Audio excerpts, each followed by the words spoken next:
Hi stamping friends, it's Sandi here.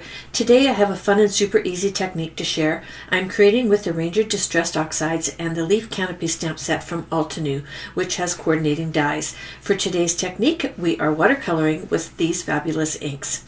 I'm using a piece of Tim Holtz distressed watercolor paper in my Misty stamping tool.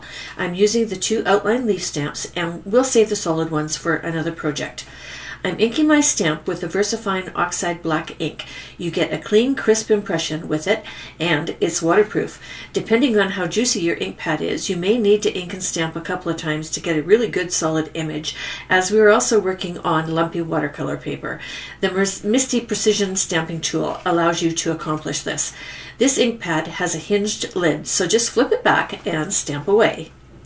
I cut my leaves out using the magnetic platform in my Big Shot and the coordinating dies for the stamps. I'm holding the dies in place with post-it notes, but you could also use washi tape, and it just ensures the dies don't move around while it's going through the machine.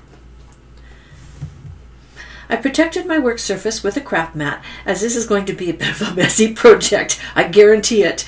I also have some paper towel, 3 separate water brushes, and a Ranger spritzer. Starting with the squeezed lemon ink, stamp the pad onto the craft mat to transfer some ink. Next, crackled pistachio and peacock feathers. Ready? Let's play. Spritz the flowers to get them damp, the leaves, sorry, and then squeeze a drop or 2 of the water brush to dilute the ink a little bit, and I'm using a separate brush for each color so I don't get mud. I'm holding the leaves in place with my EK Success tweezers while I start adding peacock feathers ink. Oh, let me zoom in for you here. Let's get up close and personal. See how the ink spreads a bit, but it kind of sits on top of the paper?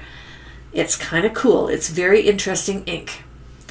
And so I'm finishing with the blue, and I'm switching over, and I'm going to start adding the cracked pistachio. And they blend a little bit, but they kind of sit beside each other on the paper and on top of the paper. And you can use your brush to move it around, but you don't want to, blend it completely together. We want the colors a little bit separate. Just keep adding the ink until you're happy with the colors.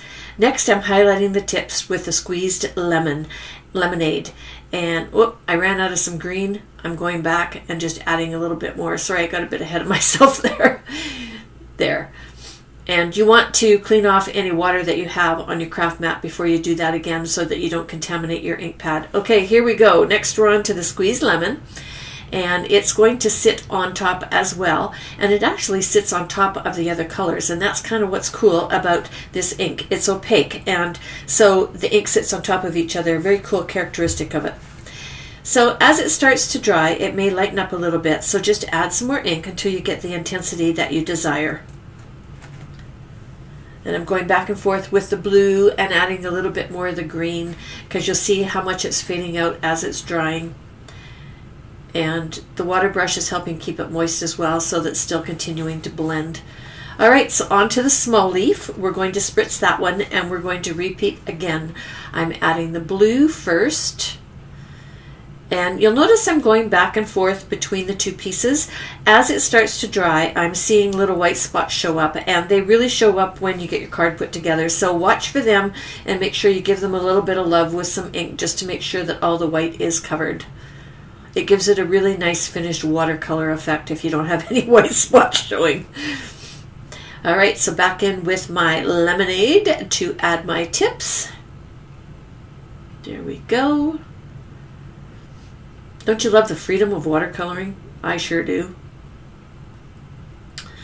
And just in case I need the stem, there we go. They're all finished. Leave the pieces to dry, or if you're impatient like me, heat set them. More messy fun. I have my Nina 110 card base A2 size, which is 4 1/4 by 11, and it's folded at 5 1/2. I'm going to splatter the card front for some added background noise. You know me and my background noise. So then again, you want to let it dry. So we have all our elements. They're all finished, so let's put the card together. I ran out of my Gina K glue, so I'm using Tombow. And I started with a small leaf down in the bottom, and I snipped off the stem because I didn't want it hanging out over my sentiment. The sentiment is white heat embossed on black and matted with Tranquil Teal cardstock, and I'm using the Terret tape on the back to attach it. You'll notice that my pieces are long. I like to make them long and trim at the end. That way I get a nice finished edge. So on to the big leaves. We're going to be attaching those to the top left-hand corner. So once again, the white glue, and then just placing that where I want it. And the glue is kind of forgiving. It gives you a couple of seconds to move it around to get it exactly where you want it. So then we're going to flip it over, and I'm doing my snipping with a nice sharp pair of scissors, and then back to the front and just trip off the excess leaves. I'm embellishing with the Cool Summer Night enamel dots from Altenew. They sell their inks in groups of 4 shades of one color, and they do the same thing with their embellishments. So it's nice to get a gradient selection, and you know they're going to match your projects.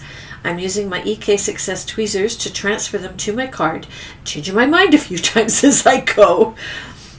They coordinate beautifully with these inks though, don't you think?